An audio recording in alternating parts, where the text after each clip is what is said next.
그렇게 살아가는 그러한 믿음의 사람들에게 하나님은 더 큰 은혜와 복으로 채워주시는 줄을 믿으시기 바랍니다.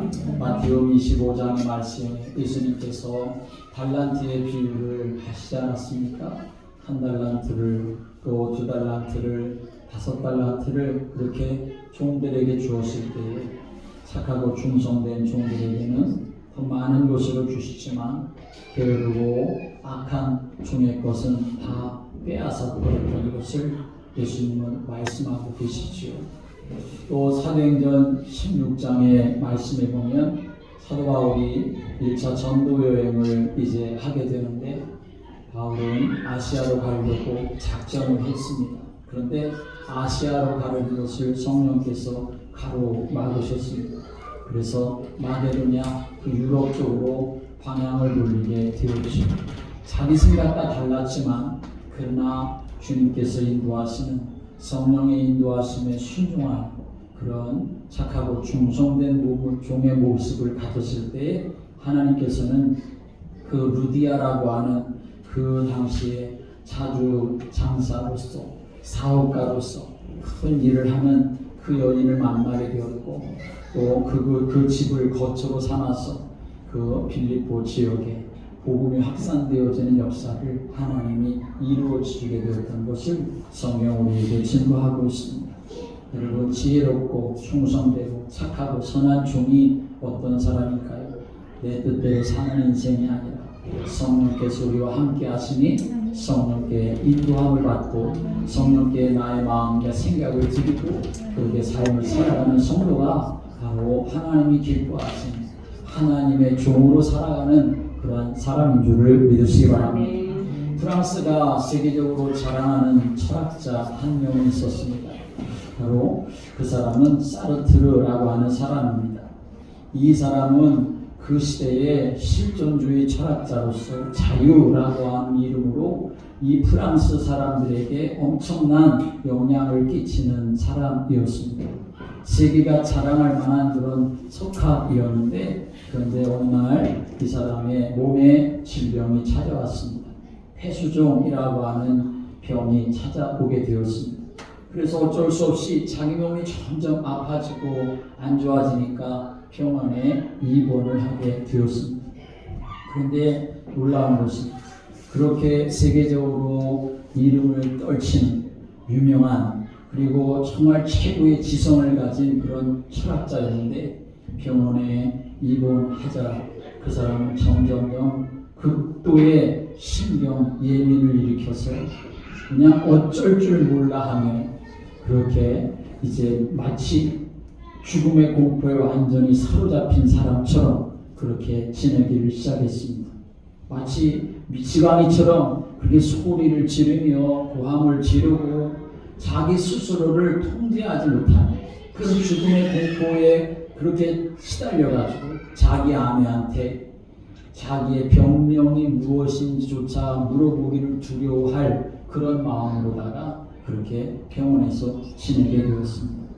결국은 이 사람은 자기의 병명이 무엇인지도 모르면서 그렇게 죽음의 공포에 완전히 붙들려가지고 죽음을 맞이하고 세상을 떠나게 되었습니다.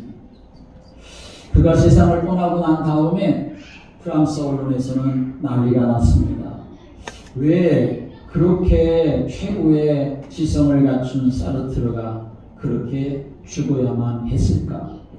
그렇게도 자유를 외치던 그러한 사람이 자기의 병 앞에서도 자유함을 갖지 못하고 그렇게 두려움과 공포에 그렇게 사로잡혀가지고 그토록 마지막 비참한 죽음을 맞이한 이유가 무엇일까?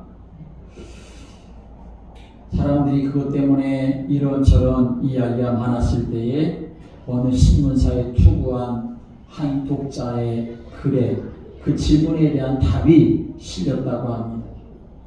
이런 글이 쓰여졌습니다. 사르트르의 말로가 그렇게 비참했던 이유는 그에게 돌아갈 고향이 없었기 때문이다 라고 하는 글입니다.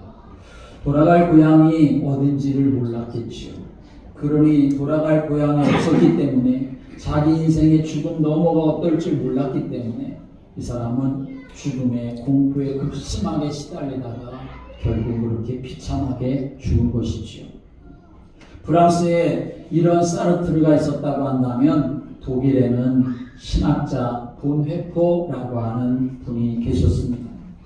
그는 사르트르보다 더 앞서서 2차 세계대전 중에 나치에 항거하다가 독일의 한 수용소에서 죽음을 맞이하게 되었습니다. 어느 날 강수가 감방문을 열고 들어오는 것을 보았을 때에 이 보네포 목사님은 직감적으로 내가 이제는 죽음을 당하게 될 시간이구나, 사형을 당하게 될 시간이구나 하는 것을 알게 되었습니다. 그래서 그 감방 안에 같이 있었던 동료들에게 이렇게 말했습니다. 형제 여러분, 나에게 죽음이 왔습니다. 그러나 기억하십시오. 이것은 마지막이 아니라 시작입니다. 주께서 나를 위해 예비하신 집으로 갑니다.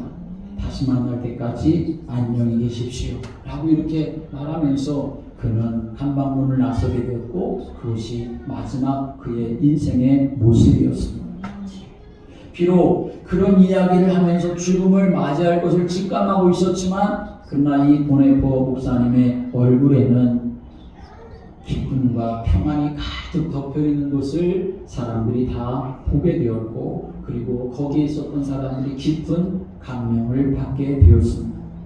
결국 그의 묘비에는 이렇게 쓰여져 있습니다. 디트리히트 보네포, 그의 형제들 가운데 서 있는 예수 그리스도의 증인이라고 하는 그런 글귀가 비명에 새겨져 있습니다. 여러분, 말씀드린 두 사람 사르트르와 그리고 본회포의 그 차이는 무엇이겠습니까?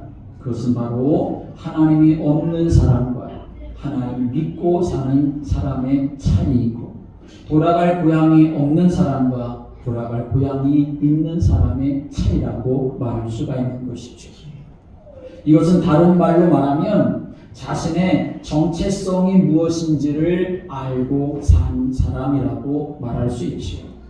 나 자신의 정체성, 내가 누구인가 라고 하는 것을 분명히 알지 못하면 내가 어떻게 살아야 하는가 하는 인생의 그 목적에 대해서도 혼란이 올 수 있고 무엇을 위해 살아야 될까, 어디로 가야 될까 하는 인생의 방향도 전혀 알지 못하고 그저 세상 교훈과 풍조에 요동하며 살아가는 인생이 되고 마는 것이죠.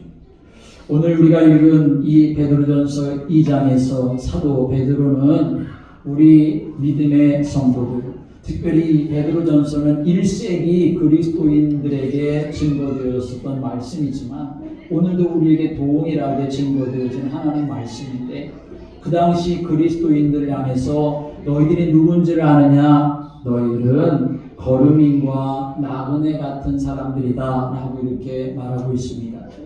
거류민 혹은 나그네라고 하는 이 말은 어딘가를 향하여 가지만 그 목적지에 아직 다다르지는 않은 그러한 사람이라고 하는 말이지요. 다른 말로 말하면 순례자라고 하는 말입니다. 그런데 우리 그리스도인들이 바로 그렇다는 것이지요. 우리는 어떤 사람들이냐? 순례자입니다. 어떤 순례자이냐? 영적인 순례자인 줄을 믿으시기 바랍니다.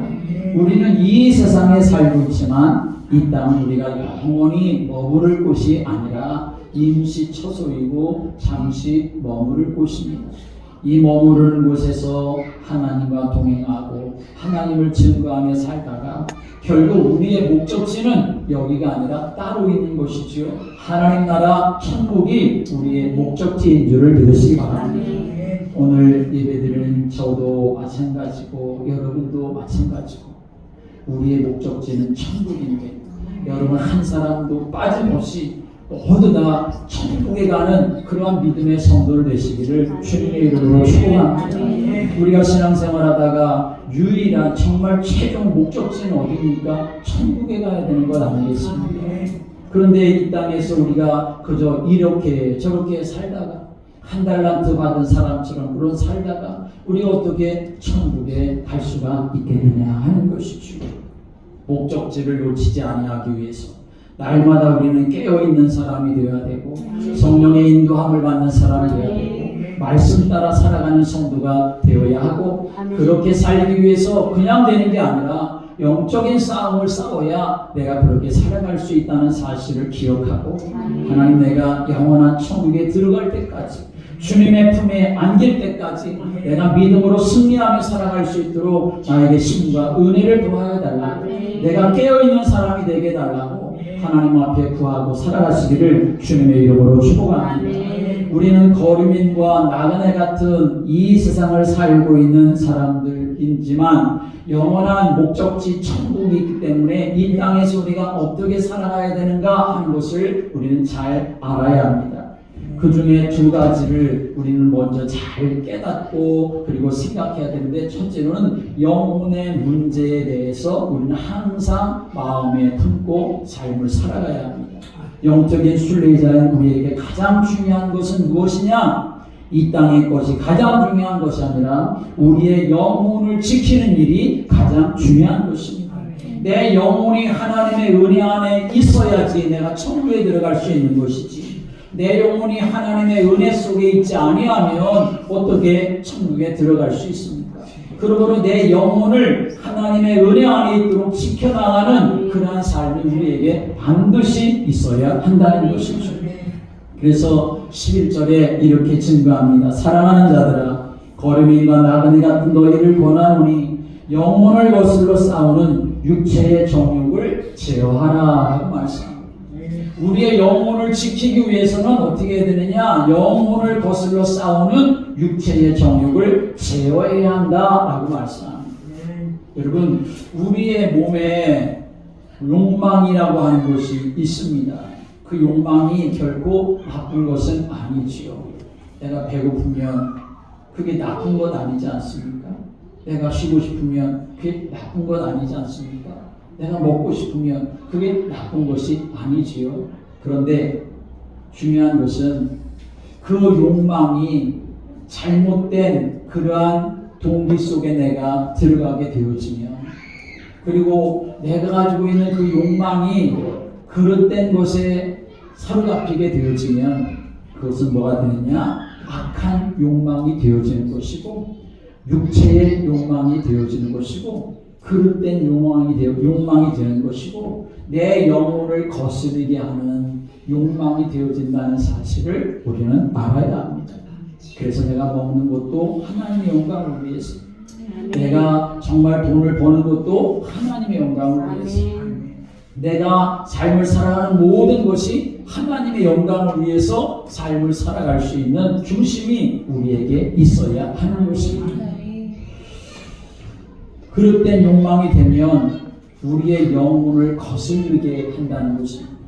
우리의 영혼과 싸우게 되어지는데 그런데 그 그릇된 욕망이 이기게 되어지면 결국 우리의 영혼을 놓쳐버리고 빼앗기는 일이 되고 만다는 것입니다. 만일 우리 영혼이 육체의 정욕을 이기지 못하고 그 육체의 정욕에 내가 두 손을 다 들어버리게 된다면 내 영혼은 완전히 세상에 빡 뺏기게 되는 것이고 마귀한테 종노릇하게 되어지고 마는 것입니다. 그래서 내 육체의 정욕을 이기기 위해서 싸우는 것은 영적인 전쟁이 되는 것이고 핵전쟁보다 더 무서운 내적인 전쟁이 된다는 사실을 우리는 분명히 알아야 합니다. 물론 우리가 항상 이기면 좋겠지만 우리가 어떻게 항상 이길 수는 없습니다.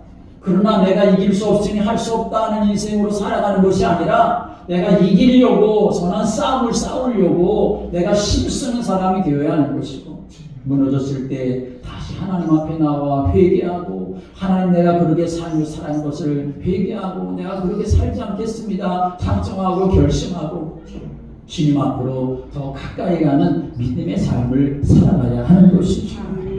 로마서의 말씀을 보면 사도 바울은 이런 모습을 고백합니다. 내가 원하는 바 선은 하지 아니하고 도리어 원치 아니하는 바 악은 행하는도다.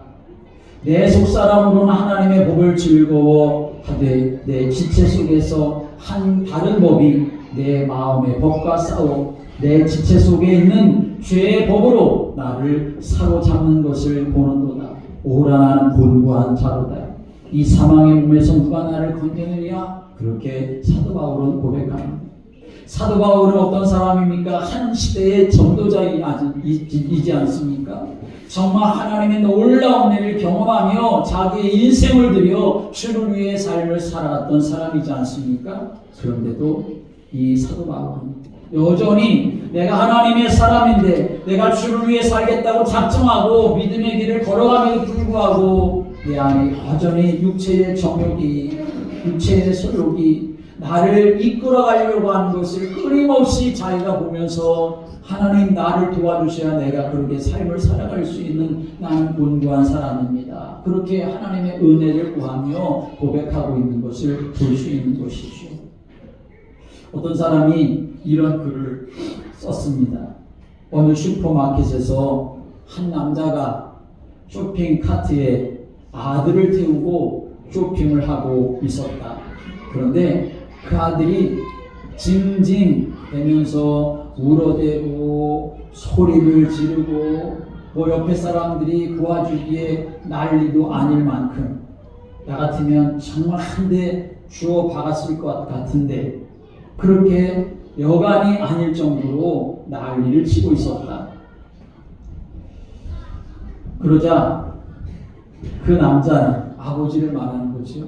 그 남자는 아주 부드럽고 나긋한 목소리로 카트를 붙잡고 중얼거렸다. 흥분하지 마라 혁수야. 소리 지르면 안 돼 혁수야. 가만히 있어 혁수야.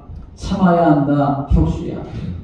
그렇게 계속 중얼거리는 모습을 보고 있었던 옆에 있던 한 아줌마가 이 남자의 인내심에 감동을 받아서 이렇게 말했다.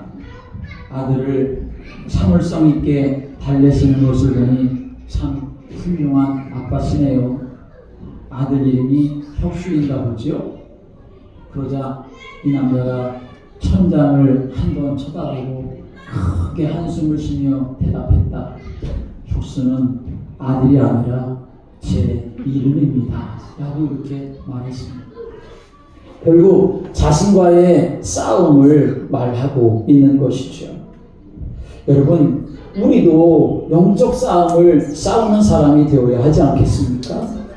어떻게 우리가 이 육체의 소욕을, 육체의 정욕을 이기며 싸우며 승리하는 사람이 될 수 있을까요?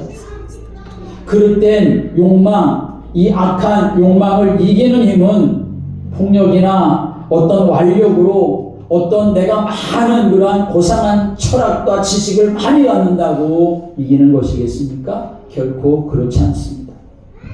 세상을 이기는 이김은 바로 우리의 믿음인 줄을 믿으시기 바랍니다. 예수 그리스도를 주로 믿는 믿음, 그 믿음으로 우리는 세상도 이길 수 있고 육체의 정욕도 이길 수가 있고 무너져버린 육체의 정욕조차도 하나님 앞에 용서받을 수 있는 길이 예수 그리스도에게 있는 줄을 믿으시기 바랍니다. 그래서 사도 바울은 이렇게 말합니다. 내가 그리스도와 함께 십자가에 못 박혔나니 그런즉 이제는 내가 사는 것이 아니요 오직 내 안에 그리스도께서 사시는 것이다. 여러분 무슨 말입니까?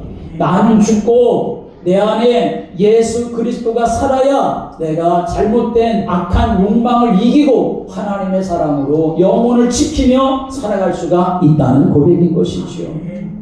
천국을 향해 가는 영적 순례자는 육체와 함께 그 정과 탐심을 십자가에 못 박은 사람들이다 라고 갈라디아서 5장 24절에서 말합니다. 육체의 정욕을 제어하는 길은 내가 그저 무조건 참는다고 되는 일이 아닙니다. 오직 우리 안에 오신 예수 그리스도, 그분이 나를 붙들어 주셔야, 내가 그분 안에 있어야, 그래야 주님이 주시는 힘과 은혜를 가지고 안돼 내가 이기며 삶을 살아가야지, 안돼 내가 이 악한 것들을 끊어버리고 살아가야지, 그러면서 하나님 앞에 더 가까이 갈 수 있는 믿음의 사람이 될 수가 있는 것입니다. 오늘 저와 여러분이 날마다 내 영혼이 더럽혀지지 아니하고 내 영혼이 침륜에 빠지지 아니하고 내 영혼이 악한 정욕에 붙들리지 아니하고 하나님이 기뻐하시는 정결한 신부와 같은 그런 믿음의 사람으로 그렇게 세워지는 은혜 속에 있도록 영적인 싸움을 싸워나가며 하나님 앞에 나를 지켜가는 그러한 믿음의 성도를 되시기를 주님의 이름으로 축복합니다. 거류민과 나그네로 이 땅을 사는 우리 그리스도인들이 두 번째로 우리가 하나님의 종으로 살기 위해서는 우리는 선한 행실, 착한 행실을 갖는 사람이 되어야 합니다. 오늘 12절에 이렇게 말씀합니다. 12절 말씀 같이 읽어볼까요? 시작. 너희가 이방인 중에서 행실을 선하게 가져 너희를 악행한다고 비방하는 자들로 하여금 너희 선한 일을 보고 오시는 날에 하나님께 영광을 돌리게 하려 하니라. 아멘. 아마도 이 말씀이 기록되어졌었던 1세기 그리스도인들은 세상 사람들로부터 비방받고 욕을 먹는 일이 있었던 것 같습니다. 아마도 그리스도인들을 향해서 세상 사람들이 욕하고 비방하기를 저들은 로마 황제에 충성하지 않는 사람들이야. 저 사람들은 예수라고 하는 이상한 풍습을 퍼뜨리는 사람들이야. 저 사람들은 자기들밖에 예수밖에 없다고 이방 신들을 모독하는 사람들이야. 저들은 민심을 그래서 어지럽게 하는 사람들이야 라고 하는 그런 비방을 받았을 것이라는 거죠. 그런데 사도 베드로는 그런 상황에서 그런 비방이 너무나 근거 없는 것이지만, 그래서 그것이 너무나 억울한 비방이지만, 그러나 그렇다고 해서 논쟁하거나 변명하려고 하지 말고 오히려 너희 행실을 선하게 가져가지고 그들의 편견을 없애라고, 너희의 선한 행실을 가지고 선한 행실로 삶을 살아가면 그들이 분명히 알게 될 것이라고 그렇게 증거하고 있는 것입니다. 여러분, 세상에는 우리 그리스도인들을 싫어하고 비판하고 비방하고 예수 믿는다고 하면 그냥 무조건 대놓고 싫어하고 미워하는 사람들이 있습니다. 이런 사람들은 사실은 대개는 기독교를, 예수님을 잘 모르니까 그렇게 하는 것이고 오해하는 경우가 많죠. 교회 다니긴 하는데 물론 비방받을 짓을 하는 사람도 있지요. 교회 안에는 거듭난 성도도 있지만 그러나 여전히 옛 습관을 버리지 못하고 삶을 살아가는 사람들도 있는 것이 사실입니다. 그러나 정말 은혜 받은 사람들은 그 삶이 너무나 아름답습니다. 너무나 귀하죠. 알게 모르게 선을 베풀며 삶을 살아갑니다. 이 어두운 세상이 밝은 세상으로 만들어지도록 하기 위해서 남몰래 그렇게 헌신하며 봉사하며 살아가는 그리스도인들이 얼마나 많은지 모릅니다.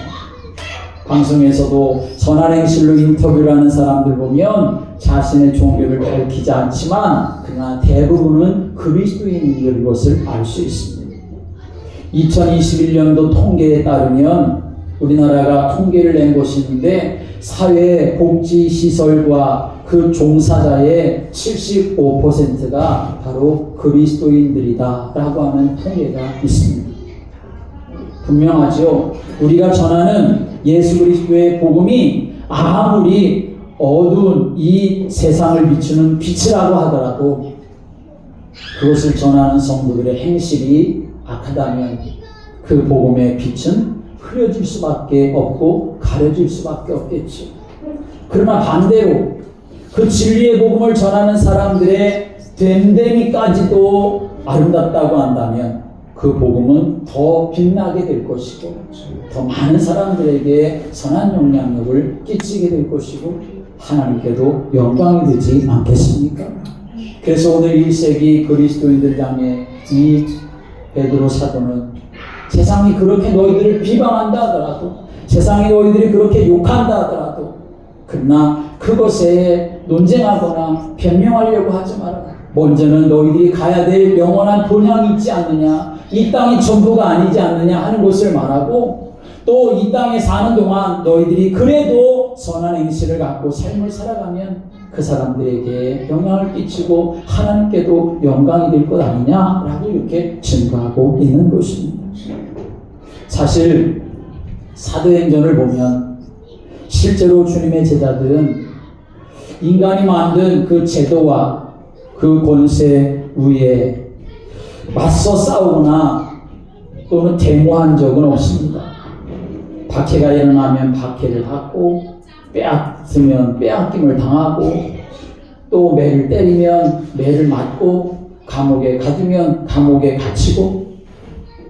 그런데 그런 중에도 그들은 예루살렘으로부터 시작해서 유대와 사마리아와 땅끝까지, 그리고 그 당시에 최대 강대국이었었던 로마 제국의 중심부까지 파고 들어가서 조용히 십자가 복음으로 그 로마를 정복하는 역사가 일어난 것을 성경 우리에게 증거하고 있지 않습니까? 사랑하는 여러분, 지금도 마찬가지입니다. 세상이 우리를 박해하고 조롱할 수 있습니다. 예수 믿는 것 때문에 비방할 수 있습니다. 뭐 교회를 다니냐고, 뭐 바쁜데 힘든데 어려운데 뭘 교회를 다니냐고, 그렇게 먼데 무슨 교회를 다니냐고 그렇게 사람들은 말할 수 있죠. 그럴 때 우리는 어떻게 해야 합니까?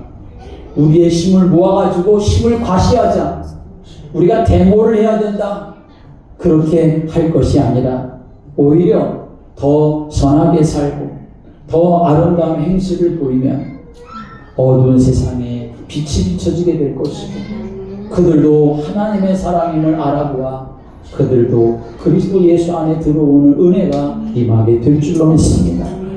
그러므로 우리는 내 자신이 하나님의 말씀 안에서 어떻게 선한 사람으로, 지혜로운 사람으로, 착한 사람으로, 충성된 사람으로, 복음의 빛을 더 바라게 하는 사람으로 살아가는가, 우리 자신을 점검하는 모습이 항상 있어야 하는 것입니다.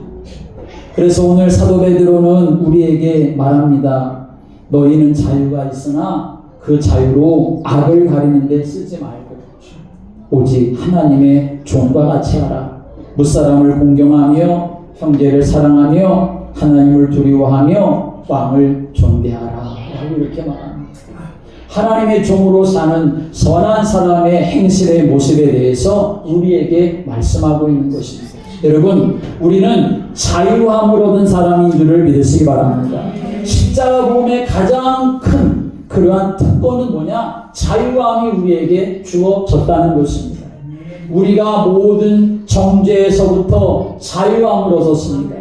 예수 그리스도의 십자가의 보혈의 은혜로, 새 제사장이 되신 예수님의 은혜로, 그의 죽음과 그의 피 흘리심으로 인하여 우리가 죄사함을 얻어 죄로부터 자유함을 얻게 된 줄을 믿으시기 바랍니다.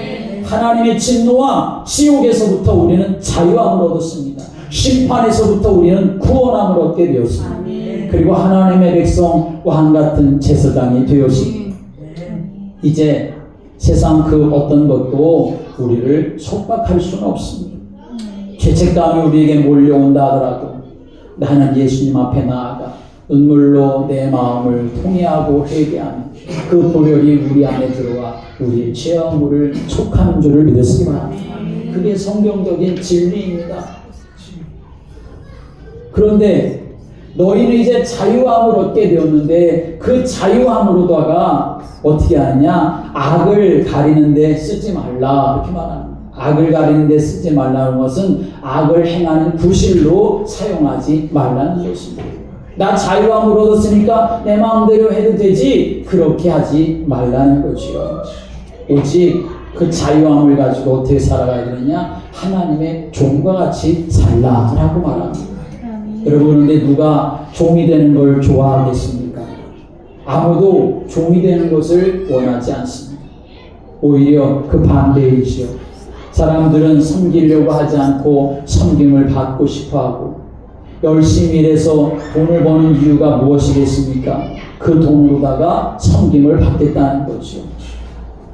세상은 섬김을 행복의 개념으로 그렇게 생각합니다. 내가 섬김을 받으면 행복한 것으로 생각을 하는 거죠. 그러나 예수님은 그렇게 말씀하지 않으셨습니다. 너희가 아는 대로 이방 민족들의 통치자들은 백성을 마구 내리누르고 고관들은 백성에게 세도를 부린다. 그러나 너희끼리는 그렇게 해서는 안 된다. 너희 가운데서 위대하게 되고자 하는 사람은 누구든지 너희를 섬기는 사람이 되어야 하고 너희 가운데 으뜸이 되고자 하는 사람은 너희의 종이 되어야 한다. 예수님 말씀하셨습니다. 천국의 원리는 섬기는 자가 오히려 큰 자리고 종이 되는 것이 오히려 으뜸이 되는 것이라고 말씀하신 것이죠. 그리고 예수님 자신도 나는 섬김을 받으러 온 것이 아니야. 내가 섬김을 받는 것이 아니라 오히려 나는 섬기러 왔고 내 목숨조차 많은 사람을 위한 대속물로 주기 위해서 내가 이 세상에 왔다. 그렇게 예수님 말씀하지 않으셨습니까? 우리는 이렇게 하나님의 종으로 살아야 되는데 그러면 종으로 사는 삶의 모습은 어떤 것이겠습니까? 오늘 말씀을 보면 무사람을 공경하며 형제를 사랑하며 하나님을 두려워하며 왕을 존대하라 라고 말합니다. 믿음의 삶을 살아가는데 공경과 존대가 있어야 한다는 거죠. 상대방의 가치를 높이 평가하고 상대방 앞에서 조심해서 상대방을 대하는 자세를 가져야 한다는 것입니다. 이기적이거나 나 중심으로 보지 말고 상대방을 먼저 생각하고 배려하는 것, 그게 바로 공경과 존대라고 하는 의미입니다. 오늘 이러한 모습들이 너무나 많이 사라졌습니다. 너무나 쉽게 너무나 그냥 편하게 그렇게 삶을 살아가는 모습이 뭐 세상에서만이 아니라 교회 안에도 얼마나 많이 있는지 모릅니다. 오늘 우리 안에 하나님 앞에서 정말 공경과 존대의 모습으로 서로를 사랑하고 서로를 위하는 그러한 믿음의 은혜가 우리 모두에게 있게 되기를 주님의 이름으로 축복합니다. 그래서 어떤 목사님은 영성이라는 것이 무엇이냐? 그리스도인들의 영성이라고 하는 것은 무사람을 공경하고 존대하는 것이 바로 영성이다 라고 이렇게 말을 했습니다.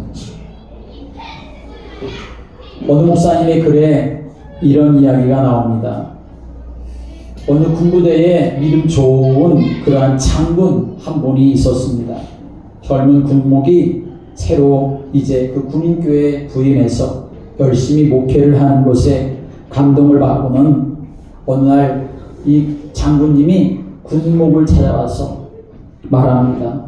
목사님, 무엇이든지 말씀만 하시면 제가 실컷 도와드리겠습니다. 여러분, 장군이 찾아와가지고 이 군목되는 사람, 뭐 계급이 높아야 중의 대의밖에 안 되는 그러한 군목한테 찾아와서 무엇이든지 힘이 되는 대로 제가 돕겠습니다 라고 이렇게 말씀해 주시니 이 목사님이 얼마나 기뻤겠습니까?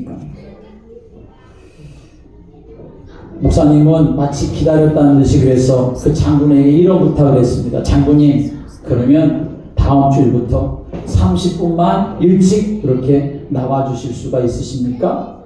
장군님은 그러겠다고 대답을 했습니다.